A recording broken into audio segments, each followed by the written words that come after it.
Hi friends, welcome to the UPSC PCS forum.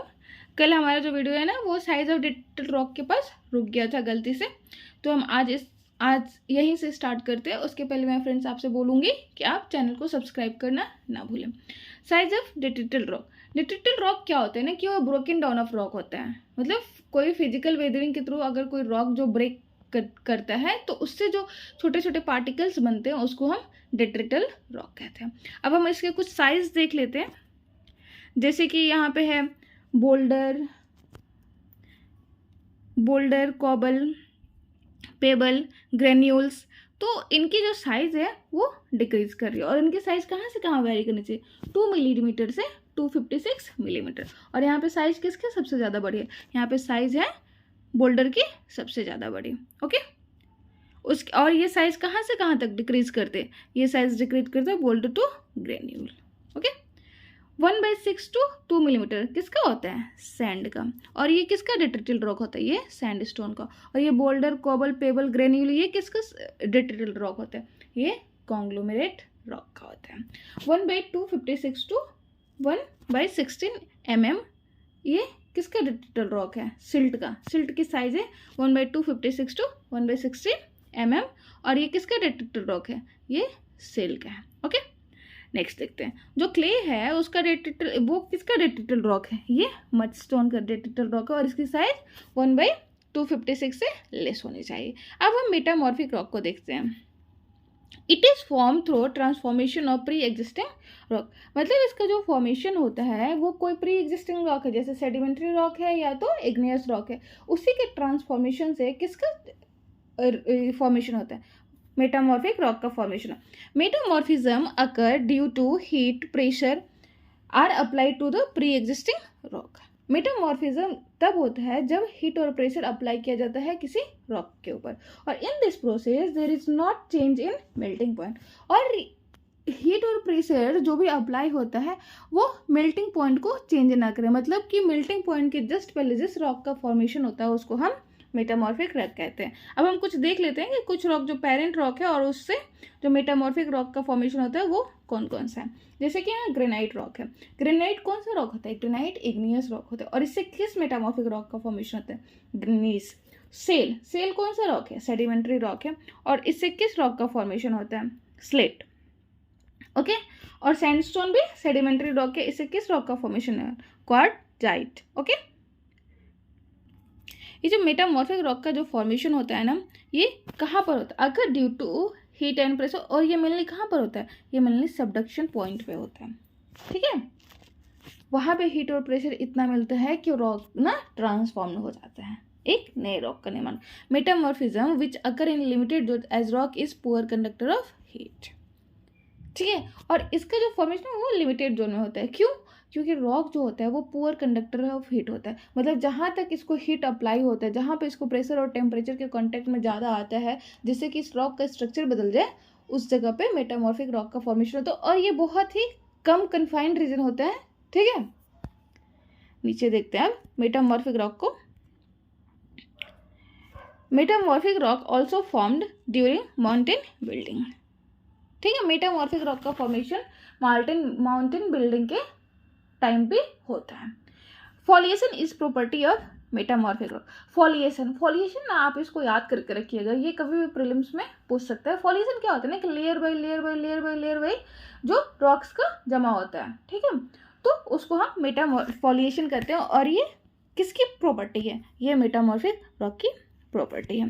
Bituminous rock stress होके किस में format करता है, एंथ्रासाइट कोल को। बिटुमिनस जो कोल होता है बिटुमिनस, वो एंथ्रासाइट कोल में फॉर्म चेंज हो जाता है। और ये जो एंथ्रासाइट कोल होता है वो क्या होता है, ये मेटामॉर्फिक रॉक होता है, मेटामॉर्फिक कोल होता है। ठीक है, और बिटुमिनस क्या होता है, ये सेडिमेंट्री होता है। और आप लोगों को पता है कि हमारी जो कंट्री है वहाँ पे जो एंथ्रासाइट कोल है वो कहाँ पे मेनली पाया जाता है, बस एक ही जगह पाया जाता है, वो है जम्मू कश्मीर। जबकि बिटुमिनस कोल हमारे कंट्री में ज़्यादा पाया जाता है। और बिटुमिनस कोल कहाँ पे मेनली पाया जाता है, जो ये छोटा नागपुर वाला रीजन है। ओके, लिग्नाइट कोल भी पाया जाता है जिसकी क्वालिटी थोड़ी कम होती है, वो पाया जाता है नेवली तमिलनाडु में। ओके, अब हम इसको रिसोर्सेस में देखेंगे। नेक्स्ट हम स्टार्ट करते हैं interior of the earth. Okay, interior of the earth is not uniform and divided into various parts. जो अर्थ का जो इंटीरियर होता है ना वो यूनिफॉर्म नहीं होता है, वो डिवाइड होते हैं वेरियस पार्ट्स में। ठीक है, अब हम देख लेते हैं इस फिगर से। ठीक है, क्रस्ट होता है, जो अर्थ का जो पार्ट होता है, ये मान लीजिए ये अर्थ का स्ट्रक्चर है। ठीक है, अर्थ का हम टुकड़ा एक कोनिकल शेप में निकालते हैं और जो अर्थ का जो अपर लेयर होता है ना उसको हम क्रस्ट बोलते हैं। ठीक है, और इसकी विड्थ जो होती है क्रस्ट की वो 5 to 60 किलोमीटर होती है। ठीक, और क्रस्ट के जस्ट नीचे क्या पाया जाता है, upper mantle. Okay, upper mantle जो होता है ना वो ब्रिटल सॉलिड लाइक स्ट्रक्चर होते हैं, और क्रस्ट और अपर मेंटल लेयर जब मिल जाता है ना तो उसको एक साथ में हम क्या बोलते हैं, लिथोस्फेयर। देखिए यहाँ पे लिखा हुआ है कि lithosphere is equal to upper mantle plus crust. ठीक है, और अपर मेंटल के नीचे होता है semi solid structure, semi solid layer, मतलब ये प्लास्टिक नेचर का जो लेयर होता है उसको हम क्या बोलते हैं, एस्थेनोस्फीयर। ठीक है, और उसके नीचे आता है inner mental, outer core and inner core. अब हम इसको डिटेल में देखते हैं। इसके पहले हम देख लेते हैं कि जो अर्थ का जो इंटीरियर है उसका एविडेंस हमें कैसे कैसे मिलते हैं। ठीक है, तो अर्थ का जो इंटीरियर है उसकी एविडेंस हमें या तो डायरेक्ट सोर्स से मिलती है या तो इनडायरेक्ट सोर्स से। Direct source provide limited information about earth interior. जो डायरेक्ट सोर्स होता है ना वो लिमिटेड इंफॉर्मेशन प्रोवाइड करता है। क्यों? Because in earth interior can not reach directly due to high temperature and pressure. आप लोगों को पता है कि जो अर्थ का जो इंटीरियर होता है ना, हम जैसे जैसे नीचे जाते हैं ना तो उसका जो टेम्परेचर होता है और प्रेशर जो होता है ना वो बढ़ता ही जाता है। तो इसलिए डायरेक्ट सोर्स के थ्रू हम अर्थ के बहुत ज़्यादा इंटीरियर में नहीं जा पाते, और ये लिमिटेड इंफॉर्मेशन ही हमें मिलते हैं डायरेक्ट सोर्सेज के through. Deep ocean drilling project integrated ocean drilling project है जो डायरेक्ट सोर्स है किसके लिए, अर्थ के बारे में इंफॉर्मेशन, अर्थ के इंटीरियर के बारे में इंफॉर्मेशन। और लेकिन ये कहाँ तक ही जा सकता है, इसकी विड्थ मैक्सिमम 16 किलोमीटर ही है। ठीक है, और नेक्स्ट डायरेक्ट सोर्स क्या है, वोल्केनिक इरप्शन। एक test window inside the earth. Volcanic eruption भी ना अर्थ के अंदर में क्या है, कैसा मैग्मा पता है, कौन कौन से एलिमेंट्स पाए जाते हैं, मिनरल्स पाए जाते हैं, उसके बारे में हमें जानकारी देता है। क्या चीज़, वोल्केनिक इरप्शन। ठीक है, तो इससे भी हमें अर्थ के बारे में डायरेक्टली पता चलता है। अब हम इनडायरेक्ट सोर्स को देखते हैं, टेम्परेचर। टेम्परेचर ना बहुत बड़ा, इसके लिए हम इस फिगर को देखते हैं फिर हमें क्लियर होगा ये चीज़। ये जो ना अर्थ के interior temperature of the earth increases as one move from crust to mantle to the core. जो अर्थ का जो इंटीरियर होता है ना वहाँ का जो टेम्परेचर होता है वो इंक्रीज करते रहता है। हम यहाँ देख रहे हैं कि ये मान लीजिए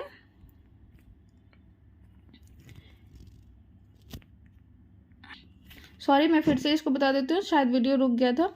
तो हम यहाँ पे आउटर कोर के पास देखते हैं कि जो आउटर कोर, हमें पता है कि आउटर कोर जो होता है ना अर्थ का वो लिक्विड नेचर का होता है। लिक्विड होने की वजह क्या है, लिक्विड होने की वजह है कि जो जियोथर्म्स है, जो जियोथर्म का जो अर्थ का जियोथर्म का जो टेम्परेचर है वो मेल्टिंग रॉक से ज़्यादा है।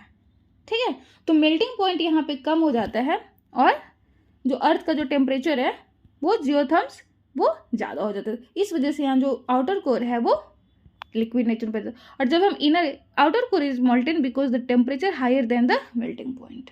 यहाँ का जो टेम्परेचर होता है वो हायर होता है किससे, मेल्टिंग पॉइंट से। लेकिन वही जब हम इनर कोर को देखते हैं तो इनर कोर सॉलिड क्यों है, क्योंकि हम यहाँ पे देख रहे हैं कि ये जो कर्व है और ये जो मेल्टिंग पॉइंट का कर्व, ये जो किसका, ये जियोथर्म्स का कर्व है और ये मेल्टिंग पॉइंट का कर्व है। तो जो मेल्टिंग पॉइंट का कर्व है वो ज़्यादा है, तो इस वजह से जो वहाँ का जो रॉक होता है वो सॉलिड होता है। ओके, आई होप आप लोगों को ये क्लियर हो रहा होगा। आगे देखिए, प्रेशर भी बताते हैं, प्रेशर भी इनडायरेक्ट सोर्स है किसका, अर्थ के इंटरनल स्ट्रक्चर। डेंसिटी भी है, स्टडी ऑफ मेट्योर्स है, ग्रेविटी आने वाली है, मैग्नेटिक सर्वे, सिस्मिक एक्टिविटी। अब इसको हम आगे डिटेल में पढ़ते हैं। अब हम डीप ड्रिलिंग के बारे में थोड़ा देख लेते हैं। Provide first hand information project started in Siberia and Germany. Deep drilling में हमने क्या देखा था, ओशन ड्रिलिंग। ठीक है, ओशन ड्रिलिंग का क्या था कि वो 60 किलोमीटर जाता है। तो maximum 60 kilometre able to dig. Project started in Siberia and Germany earlier through mining in South Africa. ठीक है, ये जो डीप ड्रिलिंग और ओशन ड्रिलिंग के थ्रू हम कितना किलोमीटर तक ही गए हैं, मात्र 16 किलोमीटर तक ही। और ये लिमिटेड इंफॉर्मेशन प्रोवाइड करते हैं, जैसे मैंने पहले ही बताया, authenticate rate of increase of temperature in upper layer 30 degree Celsius per kilometre, validate other source of information. और ये इस बात को ऑथेंटिकेट करता है कि जो टेम्परेचर है वो नीचे जाने पे इंक्रीज करता है, और वो कितने पे इंक्रीज करता है, मतलब 1 किलोमीटर में वो 30 डिग्री सेल्सियस इंक्रीज करता है। ओके, अब हम देखते हैं आगे वोल्केनिज्म कैसे window of the inside of the earth है। Bring molten rock from the earth inside, reveal intensity and, मैंने ये चीज पहले ही क्लियर कर दी, but authenticity is missing. Where magma is form through there is 2 source of magma, एक तो है एस्टेनोस्फीयर और दूसरा है core mountain boundaries, but these are hypothesis. लेकिन ये जो प्रोवाइड करते हैं ना, ये इन्फॉर्मेशन प्रोवाइड, इसकी ऑथेंटिसिटी में थोड़ी सी इशू है। क्यों? क्योंकि जो हमारा जो मैग्मा का सोर्स है वो 2 सोर्स हम देख रहे हैं, एक तो देख रहे हैं एस्टेनोस्फीयर के, जहाँ पे मेल्टिंग पॉइंट ऑफ रॉक कम हो जाए, मतलब प्लास्टिक नेचर का हो जाता है कि तो लगभग वो बराबर हो जाता है। और दूसरा हम कोर आउटर कोर को देखते हैं। आउटर कोर का देखते हैं कि वो लिक्विड नेचर का है, क्योंकि वहाँ पर रॉक का जो मेल्टिंग पॉइंट है वो जियोथर्म से कम हो जाता है। लेकिन ये सारी हाइपोथेसिस है, ठीक है, इसके बारे में अभी हमारी रिसर्च उतनी क्लियर नहीं है। अब हम इनडायरेक्ट सोर्स को देखते हैं। Indirect source, mineral density experiment, high temperature pressure laboratory experiment helps in creation of database about behaviour of rock and mineral under high temperature and pressure condition. अभी मैंने आपको टेम्परेचर वाला दिखाया, वैसे ही ये लैब में एक्सपेरिमेंट किया गया है कि जो रॉक की बिहेवियर है वो कैसी है। ठीक है, creation of database about behavior of rock and minerals under high pressure and temperature. Okay, meteorites are asteroids that reaches the earth atmosphere found between Mars and Jupiter, as they are considered as remnant of ancient meteorites। क्या होते हैं ना, आप लोगों का एक अंतर clear हो जाएगा। meteorites, meteors and meteorites, एक RIDS होता है और ये RITES है। ये जो हमारे जो यूनिवर्स का जो फॉर्मेशन हुआ था ना, तो उसमें बहुत सारे प्लैनेट्स बने थे। तो ये जो मेटेओराइट्स है ना, ये मार्स और जुपिटर के बीच में कुछ स्मॉल एस्टेरॉइड्स की तरह हैं। ठीक है, स्मॉल प्लैनेट्स की तरह है। तो ये कहाँ मिलते हैं? ये मार्स और जुपिटर के बीच में मिलते हैं। तो ये एंशिएंट रेमिनेंट्स हैं कि प्लैनेट्स जो फॉर्म हुए थे ये उनके रेमिनेंट्स हैं। तो ये जब अर्थ जो मेटेओराइट्स अर्थ पे पहुंच जाते हैं उनको मेटेओराइट्स बोलते हैं, और जो अर्थ के एटमॉस्फेयर पे आते हैं और एटमॉस्फेयर में ये वो गायब हो जाते हैं उसको मेटेओर्स बोलते हैं, और जो अर्थ तक नहीं पहुंच पाते हैं उसको मेटेओराइट्स बोलते हैं। Okay, as they are considered as remnant of ancient planet. इससे हमें एक ग्रेट सोर्स मिलता है कि जो एंशिएंट प्लैनेट थी उनका जो कौन से मिनरल्स उनके पार्ट रहे हैं, इससे हमें इस बात को हेल्प मिलता है। When meteorites entered into earth they burn and only core is able to reach the earth surface which are made of iron and give an idea about the earth core. ये जो मेटेओराइट्स जो अर्थ के पास आते हैं और जब वो उसका जो कोर अर्थ के सरफेस पे पहुंचता है, और जो हमारा जो अर्थ है, अर्थ का जो कोर है और ये जो मेटेओराइट्स है और इसका कोर, इससे हमें पता चलता है कि दोनों में आयरन की कंटेंट है। तो इससे हमें पता चलता है कि जो कोर है, हमारा जो कोर है जहाँ पे निकल और फेरस पाया जाता है, वो भी इस बात को दर्शाता है कि हो सकता है कि हमारे जो निकल और फेरस है वहाँ पे भी हमारे कोर में भी होगा। ओके, अब जियोमैग्नेटिज्म और पैलियोमैग्नेटिज्म। जियोमैग्नेटिज्म क्या है? ये अर्थ की मैग्नेटिक प्रॉपर्टी है। Provides earth core information as outer core is liquid and induce geomagnetic property of the earth. ये थोड़ा सा टेक्निकल कंसेप्ट है कि मैग्नेटिज्म की प्रॉपर्टी को दर्शाता है कि जब ये जो अर्थ का जो आउटर कोर वाला रीजन है ना, तो यहाँ पे जो ये रॉक्स है वो मेल्टेड है ना, यहाँ पे जो ये जो एरिया यहाँ पे जो मटेरियल पाया जाता है वो मेल्टेड है, लिक्विड है स्ट्रक्चर में। तो यहाँ पे कन्वेक्शन करंट होता है, और जहाँ पे भी मूवमेंट ऑफ द, कहीं पे भी अगर मूवमेंट ऑफ द ये होगा, रॉक होगा, तो वहाँ पे क्या होगा? एक मैग्नेटिक प्रॉपर्टी का जनरेशन होगा। ठीक है। और इसलिए अगर ये अर्थ से बिलोंग करते हैं तो इसको हम जियोमैग्नेटिज्म बोलते हैं। ओके, क्योंकि ये जो कोर है, ये जो रीजन है आउटर कोर वाला है, ये यहाँ पर तो लिक्विड है और ये ऐसे ऐसे मूव करेगा, कन्वेक्शन करेंट का फॉर्मेशन होगा। कन्वेक्शन करेंट का फॉर्मेशन होगा तो वहाँ पे एक मैग्नेटिज्म बनेगा, और ये मैग्नेटिज्म क्योंकि अर्थ से बिलोंग करता है इसलिए इसको हम जियोमैग्नेटिज्म बोलते हैं। Provides earth core information, outer core is liquid and induce geomagnetic property. Palaeomagnetism किसको बोलते हैं? एंशिएंट मैग्नेटिक प्रॉपर्टी है। पैलियोमैग्नेटिज्म ना एंशिएंट मैग्नेटिक प्रॉपर्टी है। ओके, सिस्मिक वेव और अर्थक्वेक वेव। सिस्मिक वेव भी ना एक इनडायरेक्ट सोर्स है, किस बारे में? ये अर्थ के इंटरनल स्ट्रक्चर के बारे में बताता है। It suddenly release large amount of energy travels in the form of earthquake wave. ये सिस्मिक वेव क्या होता है ना, ये एक एनर्जी होता है, ये एनर्जी का फॉर्म होता है, ठीक है, travels in the earthquake wave. और ये किसके फॉर्म में ट्रैवल करता है? ये अर्थक्वेक वेव के रूप में ट्रैवल करते हैं। मतलब सिस्मिक वेव कुछ नहीं है, ये एक एनर्जी है जो अर्थ से रिलीज होती है और ये मूव करती है अर्थक्वेक वेव के रूप में। This wave also enter inside the earth, provide X ray like picture of the earth. और जब यही वेव अर्थ के इनसाइड जाती हैं तो एक्सरे लाइक पिक्चर देती हैं कि अर्थ का इंटरनल स्ट्रक्चर कैसा है। Based on mainly accurately calculate their travel time, और उनके ट्रैवल टाइम के अकॉर्डिंग हम डिसाइड कर पाते हैं कि अर्थ का जो इंटरनल स्ट्रक्चर है, इंटरनल रॉक कंटेंट है, वो क्या है। ओके, अब ये सरफेस वेव है जो कि सरफेस पे मूव करती है। उसके बाद बॉडी वेव है, ठीक है, हम इसके बारे में डिटेल से भी देखते हैं। Types of seismic, 2 types of seismic wave. Body wave moving inside the अर्थ, जो बॉडी वेव होती है ना वो अर्थ के इनसाइड जब मूव करती है, ठीक है, तो ये भी 2 टाइप की होती है। बॉडी वेव जो अर्थ के इनसाइड मूव करती है, और ये भी 2 टाइप की होती है। 2 टाइप में क्या क्या है? प्राइमरी वेव, प्राइमरी वेव को हम पी वेव भी कहते हैं, ये लॉन्गिट्यूडनल वेव होते हैं। Okay, analogous to sound wave. Longitudinal wave का मतलब ये होता है कि जो मीडियम होती है उसके ही डायरेक्शन में फ्लो करता है, ठीक है। एनालॉगस टू साउंड वेव, और साउंड वेव भी क्या होता है? लॉन्गिट्यूडनल वेव होता है, क्योंकि ये भी मीडियम के ऊपर डिपेंडेंट होता है। डिस्टर्बेंस अगर in the direction of movement, ये जो जब वेव मूव करती हैं तो डिस्टर्बेंस अकर होता है जो डायरेक्शन ऑफ द मूवमेंट होता है। Travels in all kinds of medium, depends on the density and rigidity of medium. ये सारे मीडियम्स में ट्रैवल करता है, और लेकिन ये डिपेंड करता है किसके ऊपर? डेंसिटी और रिजिडिटी। जैसे कि हमें पता है कि ये साउंड वेव की तरह एनालॉगस होता है, ये साउंड वेव नहीं होता है लेकिन उसके एनालॉगस होता है, उसकी जो लॉन्गिट्यूडनल प्रॉपर्टीज होती है उसको ये दर्शाता है, ठीक है। और ये इसलिए डिपेंड करता है किसके ऊपर? डेंसिटी के ऊपर और rigidity of medium. Fastest of all earthquake wave first arrive at seismic station. ये सारे जो जितने सारे वेव रिलीज होते हैं सिस्मिसिटी के टाइम पे, अर्थक्वेक के टाइम पे, ये सबसे ज़्यादा फास्टेस्ट होता है, ठीक है। और ये सबसे पहले सिस्मिक स्टेशन जो बना हुआ रहता है वहाँ पे सबसे पहले पहुँचता है।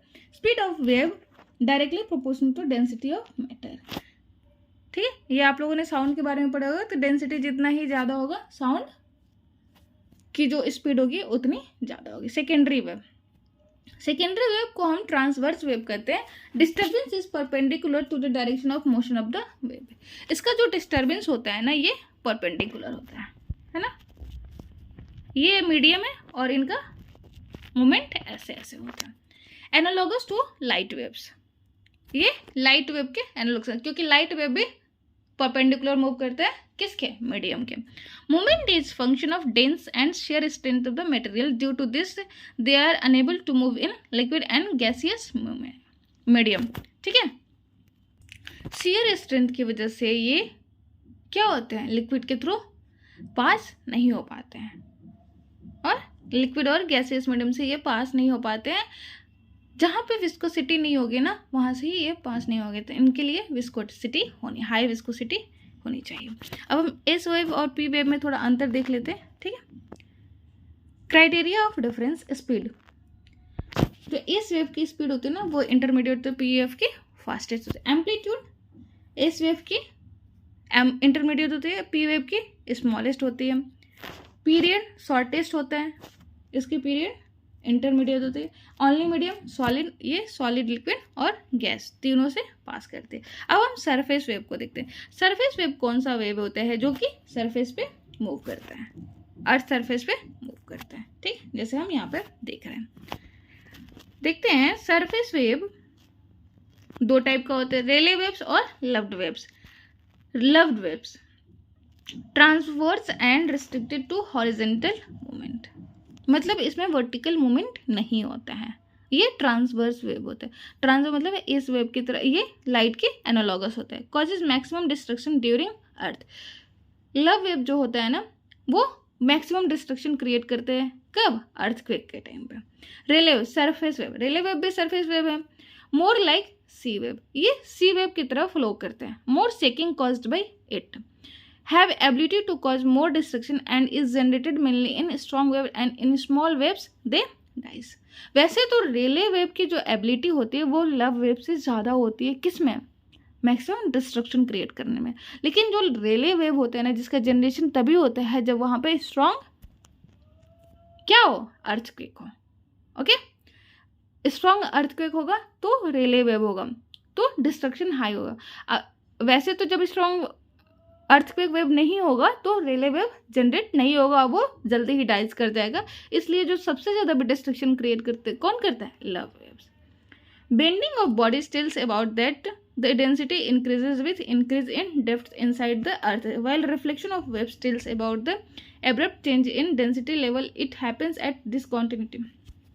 इस फिगर में हम देख रहे हैं कि ये क्रस्ट है, ये मेंटल है, ठीक है, और ये जो वेव है वो रिफ्लेक्टेड वेव है, ये रिफ्लेक्टेड वेव है, और ये बेंडिंग को दर्शाता है। तो यहाँ पे लिखा हुआ है कि जो bending of body waves tells about that the density increases with increase in depth inside the अर्थ, मतलब डेंसिटी क्रस्ट से मेंटल की तरफ इंक्रीज कर रही है।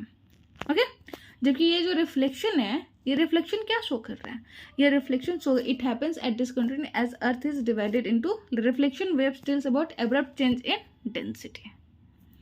मतलब बेंडिंग आपको शो कर रहा है कि वहाँ पे डेंसिटी इंक्रीज कर रहा है, लेकिन जो रिफ्लेक्शन है वो क्या एब्रप्ट चेंज दिखलाता है, ठीक है। तो ये हम देखते हैं कि ये जो एब्रप्ट चेंज है, इससे हमें किसका पता चलता है, मोहो डिसकंटिन्यूटी की जो क्रस्ट और मेंटल के बीच में मोहो डिसकंटिन्यूटी। एब्रप्ट चेंज कैसे होते हैं, जो हम देखते हैं कि जो मेंटल में हम जाते हैं, एस्थेनोस्फीयर क्या होता है, सेमी प्लास्टिक नेचर का होता है, तो उसकी डेंसिटी चेंज हो जाती है।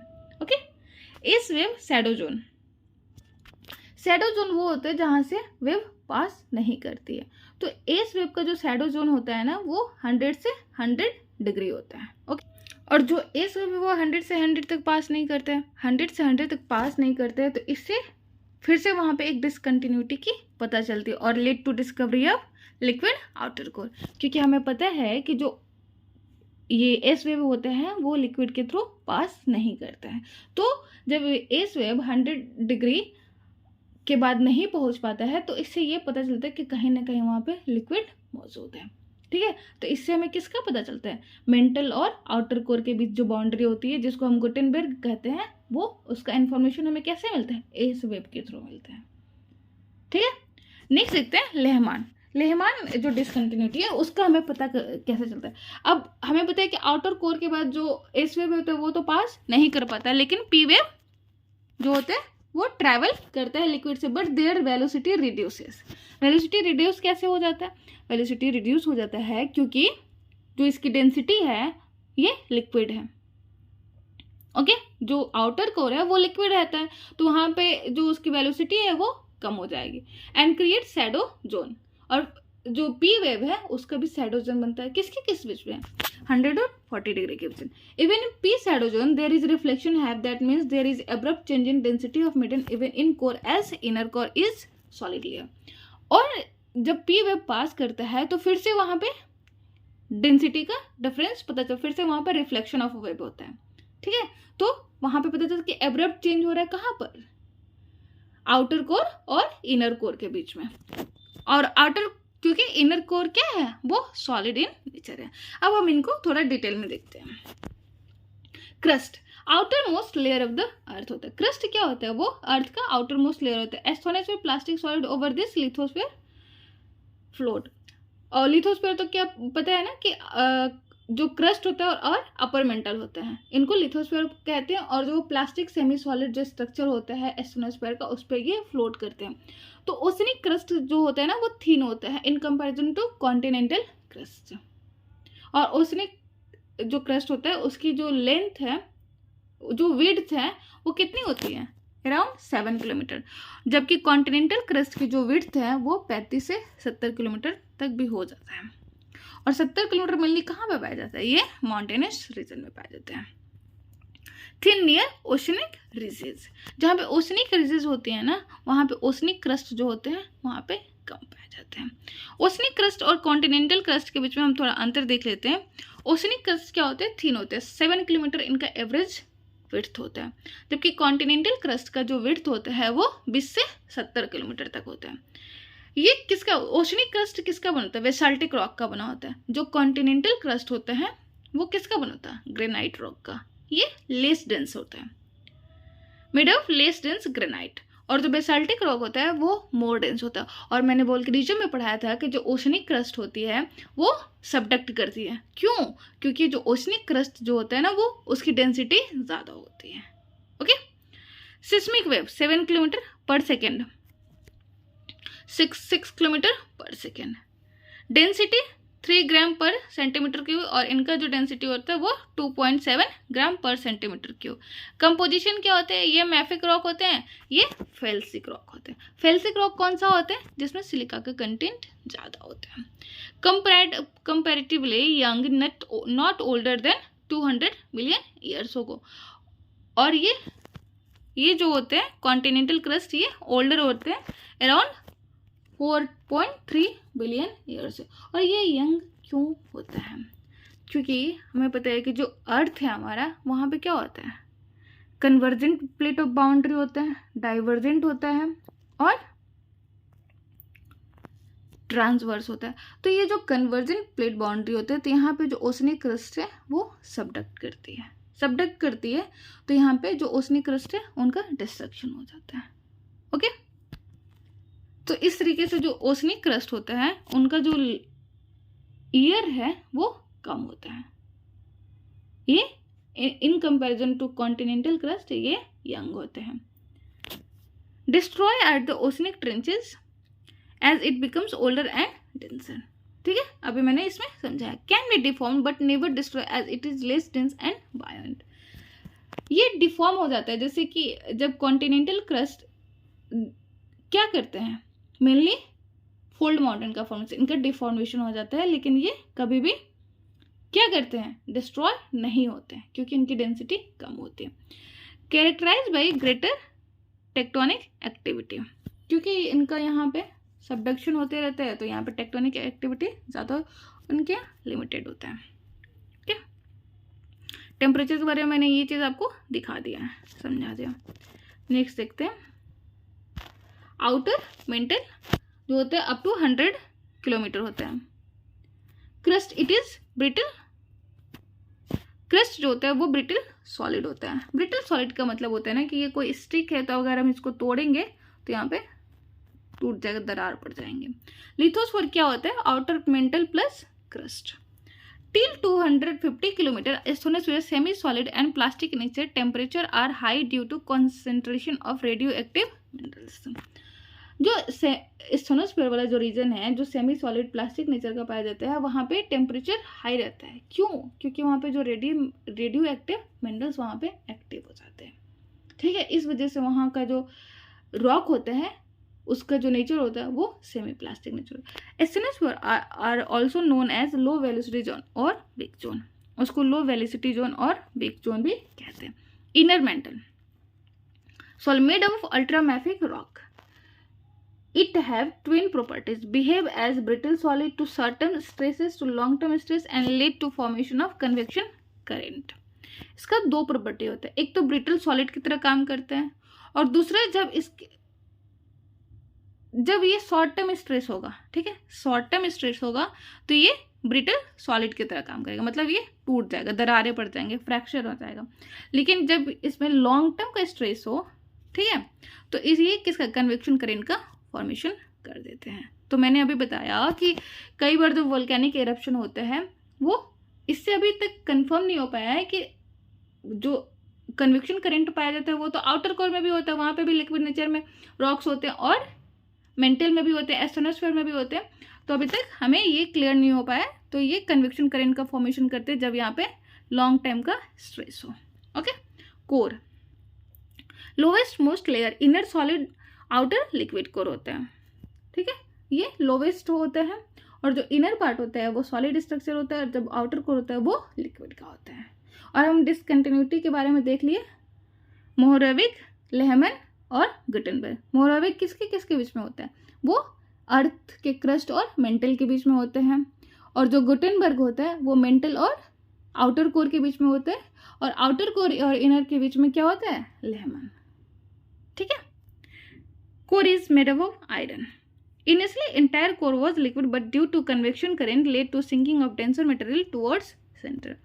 जब स्टार्टिंग में जो अर्थ का फॉर्मेशन हुआ था ना, तो ये जो पूरा कोर था ना वो लिक्विड ही था, लेकिन कन्वेक्शन करंट के वजह से, कन्वेक्शन करंट जो कंटिन्यू अर्थ के मोमेंट के कारण कन्वेक्शन करंट का फॉर्मेशन होता है, ठीक है। तो जो डिफरेंशियल हीटिंग होती है, जो डिफरेंशियल मैग्मा होता है, उसकी वजह से क्या होता है ना कि यहाँ पे हम पिक्चर में देख रहे हैं कि ये ऊपर हटता है, और जो डेंस मटेरियल है वो कोर के साइड जमा होते जाते हैं, तो वो सॉलिड स्ट्रक्चर का होता है, ठीक है, metal towards the, but in outer core iron was combined with impurities which reduces is melting point.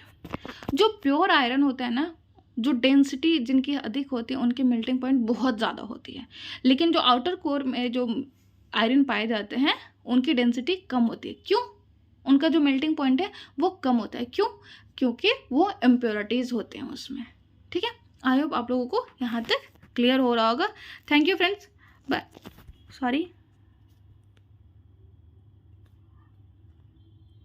Thank you friends, bye, good night.